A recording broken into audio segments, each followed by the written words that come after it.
The war of words between Korea's entertainment powerhouse Hybe and CEO Min Hee-jin of its sub-label Ador has entered the legal battleground, with both parties accusing the other of wrongdoing. So what is the latest on the legal front? What potential outcomes are pundits predicting? And how does the ongoing dispute look to affect NewJeans? Welcome to Issues and Insiders for this Friday afternoon, May 3rd, here in South Korea. I'm Min Sunhee. Today we revisit the dispute between Hybe and CEO Min Hee-jin of its sub-label Ador, which has now gone to court. For this, I have Attorney An Junseong here in the studio. Mr. An, welcome back. Hi, thank you. I also have Bernie Cho, the head of DFSB Kollective, live on the line. Bernie, as always, it's great to have you with us. Oh, it's good to be back. Right, Mr. An, a court hearing was held at the Seoul Western District Court Tuesday afternoon regarding Hybe's request for a shareholders meeting for Ador, that is, whose CEO Min Hee-jin had earlier refused. What legal proceedings can we now expect? Yeah, basically what happened was that under the Korean commercial law, there's a company called stock company, or in Korean we call it 주식 회사. And in the process, in the corporate process, in order to schedule the general shareholders meeting, you need to get the board of directors meeting first, so that the board of directors make a resolution to schedule the shareholder meeting and what kind of issue they will talk about. So it's a resolution. And then what was the problem here, that allegedly Min Hee-jin tried to postpone the scheduling of the shareholder meeting by not having the board of directors meeting, and then Hybe, kind of, knowingly knew that happened, so they filed with the Korean court, and tried to proceed it, and court intervened it to process so that they can have a shareholder meeting in near future. And according to the press, I said they're supposed to have the board of directors meeting about May 10th, and then scheduled to be have the general shareholder meeting about end of next month. Yeah. Right, so, but that direction, they will decide whether they're to remove her from her post. That's a really key point. Right, so we'll have to wait and see for that then. Mm-hmm. In the meantime, Bernie, despite the dispute between their label Ador and its parent Hybe, NewJeans members kicked off promotion for their upcoming album with the release of the music video for Bubblegum, I believe, last weekend. What has been the public response to that? Well, the public response, purely based on numbers, whether it's clicks, views, streams, sales, seems so far so good and business as usual. Already on YouTube, the Bubblegum music video, since its debut on Saturday, has already reached about 20 million views.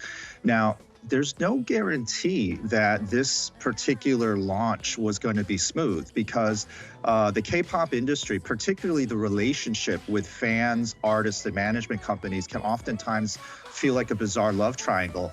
There have been numerous instances in the K-pop industry where fans, to show their displeasure about how their favorite artists are being treated, sometimes will boycott buying the albums or going to the concerts just to prove a point and send a very strong message. Fortunately, it did not happen with NewJeans. Both sides, be it Hybe and also Ador, I think both had motivation to make sure that NewJeans' planned launch rolled out as smoothly as possible. Now, obviously, I think the motivations are a little bit different on both sides. With Hybe, I think this is more of a feeling than fact, that they wanted to show that NewJeans could roll out with, or more importantly, without Min Hee-jin at the helm, at the wheel, driving the success of NewJeans. But on the flip side, Min Hee-jin obviously wanted to show that she was in no way, shape, or form wanted to jeopardize the success of NewJeans. She was in fact promoting the NewJeans collaboration with the Japanese pop visual artist Takashi Murakami on her own Instagram while she's fighting Hybe. And if you look at the YouTube videos, particularly in the comment section, this time around was a little bit interesting and unique in the sense that a lot of the comments were written in Korean from Korean fans showing their support for Min Hee-jin. And so, again, fortunately, NewJeans so far have not been affected by the controversy. But, again, this was not in any way, shape, or form guaranteed. If anything, it was risky. And fortunately, this particular hurdle for some just happened to go off without a hitch. Right, good to know though. Ms. Tan, in the meantime, Hybe has accused Min Hee-jin of a breach of trust, as we last spoke about. Based on the information that has been shared thus far, Ms. Tan, what are the chances of a guilty verdict for Min Hee-jin with regard to a breach of trust? We talked last week, about it. And let me secure the guilty verdict, because the last week I talked about the jury trial is that you have an option to go for jury trial in Korea. So in certain cases, this case is could be civil under the contract dispute. Is under the Korean law. If we have, there's a 3-judge bench trial in Korea. If you have something exceeding some amount, and then you can have a 3-judge trial rather than 1-judge trial. So this case is very big amount of money is in stake, right? So that what happened was that they would have most likely have a 3-judge trial, and also this case have a mixed with criminal charge, which is occupational breach of trust, right? That's maximum sentence is 10 years.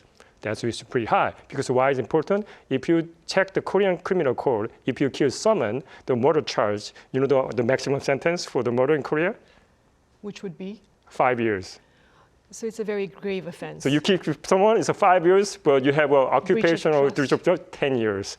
That's very on that, and it's not really proportional. The case. This is one of the Korean criminal section that many scholars had a dispute about it, because something we need to talk about it to revise in the future, because there's some disproportionality problem here. And then also that occupational breach of trust is basically about something close to U.S. law. It's like a fiduciary duty, something you have own as like trustee, something like that. But if you look at a big picture here, I think that this case is, for legal battle, is really uphill battle for Min Hee-jin. But rather than the legal battle, I think she's doing pretty good job on this, because that she knew from the beginning, if she litigated, it's more than likely she will lose. Means that she's losing her position, because that she's only minority shareholder on that company, right? Right, I see. Bernie, this next question may be a tough one, but what do you suppose would the future hold for NewJeans in the absence of Min Hee-jin? Oh, it's not a tough question. It's an extremely tough question with arguably an even more extremely tough answer. Ador and especially NewJeans is synonymous with, online as they refer to her now as MHJ, Min Hee-jin. This is the over 100 billion Korean won, or nearly $100 million question, is loyalty. Are the girls, but more importantly, the parents of the girls of NewJeans, more loyal to Min Hee-jin or to Hybe? And this question has yet to be answered, because apparently Hybe has attempted numerous times, numerous occasions to get in contact and converse with the parents of NewJeans, and so far they have not been successful. Again, a lot of pundits have been comparing the NewJeans situation, dragging in the parents, to what happened last year with 50/50. I think that although on the surface there are many similarities, I think there are much bigger but more important differences between those two particular cases, because instead of a sort of he said, she said, they said scenario, it appears that, number one, Min Hee-jin not only obviously has the support of the band members, but more importantly, the parents, and it seems like all of them were witnesses to a lot of promises, or perhaps broken promises, made by Hybe. And so I think that moving forward, replacing the CEO for Ador, I think, is the easy task. The harder task, and I would even go so far to say the borderline impossible task, is how do you replace the creative direction and the creative genius of Min Hee-jin and her role with NewJeans?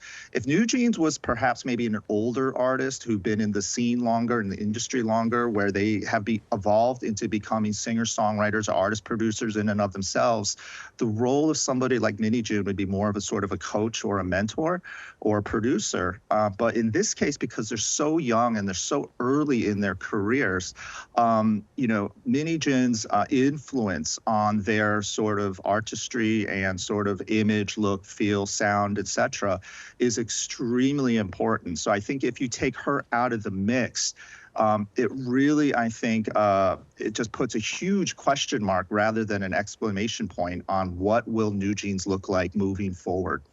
Right, I see. Meanwhile, back in the legal arena, Mr. An, Hybe claims Ador CEO Min Hee-jin leaked confidential information to investors in hopes of securing investors to allow Ador to break away from Hybe. What are the prospects of these claims leading to legal consequences for Min Hee-jin? Okay, let me briefly comment on what Bernie said over here. There's a case we talked about 50-50 case last year, last Friday, about what the similarity between two cases. But actually, I looked it up during the weekend. I found that there's a 2009. There's a case, very similar case as we call 동방신기 TVXQ, the litigation against SM, the great, the mighty SM at the time, right? What happened was that the court found that their contract, the contract term was 13 years, was too long. Also, some of the profit sharing terms was not fair, unfair, really unusually unfair, so that they won the case actually. Well, partially won because that the 5-member group, 3 people sued them and then 2 stay. So basically they split it, right? So but it's very surprising. If you actually see some cases, and there's a 2019 the Supreme Court case brought by the Song So-hee, the very famous singer, and actually she was very interesting. The Supreme Court caught it's like a splitting baby case. What happened was the Supreme Court sided with Song So-hee about the terminating the contract unilaterally. However, Song So-hee had to pay money based on their profit sharing agreement as agreed. So what happened was the court, looking at the trend, the cases, if you see that trend, is that the court is more willing to let entertainers, actors, or singers walk away with their contract. But if they agree any financial arrangement, they have to pay for it. So I mean that though you have to cash out if you want it, but it's like splitting baby. So I think that's the one.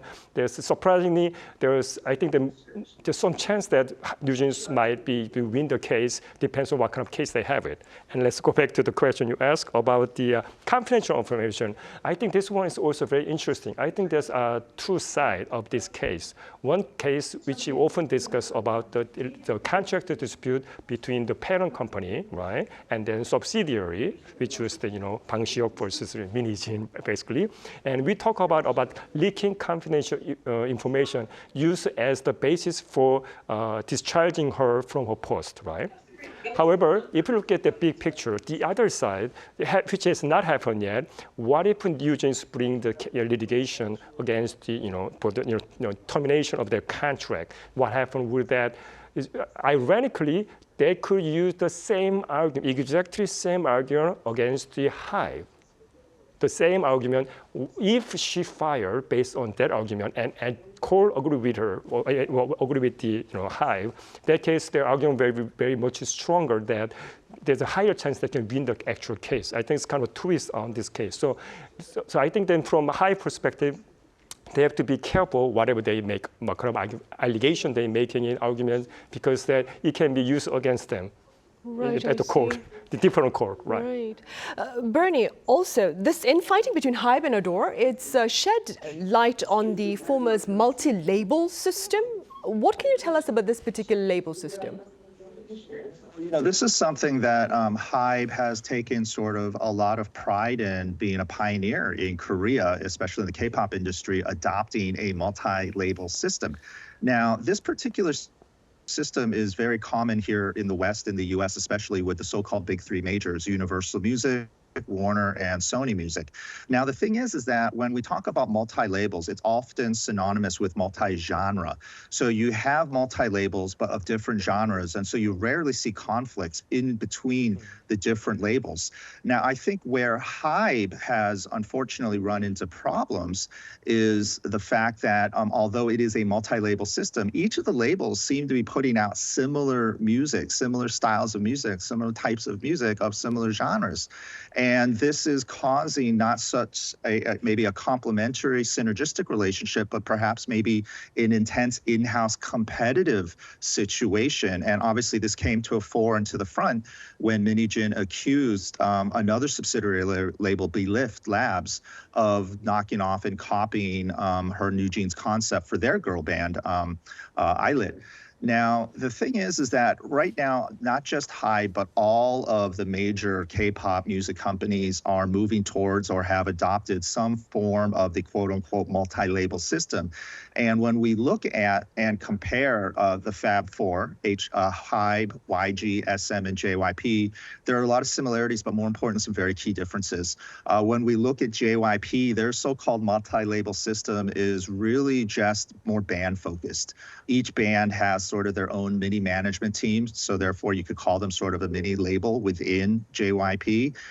SM Entertainment, through their recent merger or acquisition of Vis-a-Vis through Kakao, they've declared that they're going to move towards and also a multi-label system because previously it was dominated by Chairman Lee, SM Lee. But they've made it clear that they want to make it a little bit more production focused in each of the multi-labels running independently. YG Entertainment so far hasn't really had a true multi-label system, but they do have shares in Black Label, which is owned and operated majority by one of their former top producers, Teddy. But I think if anything, Hybe's multi-label system, which I think in many ways could have, should have been looked at as a case study, has now evolved and transformed, unfortunately, into maybe a cautionary tale of what could possibly maybe go wrong or worse, horribly, terribly just go off the rails. So I think in many ways, a lot of people are studying how a multi-label system, which I think is good and healthy, could be improved. And I think Hybe has even gone so far as to actually say that their multi-label system has room for improvement. So I look forward to see how they will improve it. But again, a lot of analysts have really been shining some spotlight on the pros, but more importantly, the cons of the multi-label system. Right, indeed. Meanwhile, Mr. An, you mentioned earlier about contracts, and that being said, where do you stand with regard to claims by Min Hee-jin of being bound to Hybe through a slave contract? Interesting. Well, let me just comment. I think it's a very good comment about the genre multi-label system. I think one of the big arguments the NewJeans can argue during the court in possible litigation that they were saying that they kind of make competing with each other. The multi-label, but somehow they're competing each other because that two different multi-label have a similar concept, similar girl group, right? Very similar, 5-member females, teenagers, long hairs, very similar, right? So that's the things, one of them, they can argue like a breach of trust. The Korean Supreme Court case, also the many Korean court cases, if you look at one of the main arguments made by the artists is the breach of trust. It's different from the breach of trust we're talking about the criminal law sense. So what happened was that they can make an argument, it's a very strong argument, say, even though it was called as a multi-label, they are competing each other, right? So they what's the point about multi-label? So that's one of the very strong argument they can make it. Well, that's the one saying. Going back to slave contract, it's very interesting. I look it up the Google, I find very interesting. Actually, don't know about slave contract is more like generic now, more like you call like kimchi, right? Everybody say, what's a slave contract? Right? Contract was like, in history, slaves have a chance to, negotiate with their master. Right? It's not like that. It's like a Korean culture stuff, right? So basically, it is defined as that unfair, very long-term contract between the Korean media production company and artists, right? So what happened was that talk about that TV execute case. Now it's a Korean because of the Korean FTC, Fair Trade Commission, kick in, and they came up with the standard template for the employment contract, basically. And what happened was they have a specialized version for the singers. You have a maximum 7 years contract period. So what are 7 years? And actually, for the Min Hee-jin case, she cannot call it as a slave contract, actually, technically, because the way we talk about slave contract is applied to artists. So she's not an artist, right? So it's per se, I don't think can say the slave contract, but the slave contract argument can be made by the NewJeans. Possibly, it's not her, right? So that happening here. So but what happened was 7 years is maximum. But there's some caveat here. What happened was that if you actually check the standard template, they have some exceptions. So if you go serve army with 2 or 3 years, they exclude it. Or if you're working outside Korea, overseas, there's some like Chinese member on some boy band, and they work at the China, and they exclude the time, and actually they brought suit against their, entertainment country because they have longer than the Korean members because they stay outside Korea, right? So that's the one happened with slave contract. So I guess the slave contract arguments should be made by artists, and if the NewJeans make the argument, it depends on really fact. And plus also there's a profit sharing arrangement. What kind of term and condition they have it, you have to really check it, carefully read it, what text itself it has it. So it depends on the text. Right, of course. And Bernie, we have like about a minute left. A very brief answer from you perhaps with regard to how pundits are saying that Min's claims about a slave contract, whether they are true or false, are serving that is to raise awareness about the rampant presence of such restrictive contracts within the Korean entertainment industry. What do you say? Actually, for my answer, I think I'm going to have to echo, lawyer An's response as well. I think Min Hee-jin actually, as much as I empathize and sympathize with many of her claims and complaints and issues and concerns specific to her contract situation as a CEO and more importantly as an equity shareholder, this is one area that I think has not so much gathered a lot of sympathy and support in her behalf, because the reality is that by being a shareholder, and a significant one at that, although she is a minority shareholder, it's worth millions of dollars. And the fact is that if you have those shares, you can't have it both ways, where you quit, you work at a new place quickly, and you still hold on to your shares. I think the restrictions that have been placed on her as a shareholder and not being able to work or have a non-compete clause is standard, actually, in many other industries. And so for her to raise this complaint, look, she had a very unique arrangement with Hybe as a creative, as a CEO, specific to Ador. And the fact is that, she feels restricted by her inability to leave free will and be able to sell her shares at a fair market price, because if she, and the fact that, a 1-year non-compete is pretty standard. Now, again, it seems like Hybe went back and forth with her over the past few months about trying to come up with a better solution to sort of her shareholder arrangement and whatnot, but obviously they never resolved it. And so I think this is an area that moving forward, the entire music industry is going to study on how to avoid a situation like this. But she raises a good point. But I do think, though, that, this is one area where I think that Hybe might be a little bit more in the right on this one. I see, but we'll have to wait and see then for the actual verdict. All right, Bernie, as always, thank you so much for your time and your thoughts. And Ms. Dan here in the studio, thank you very much for your insights.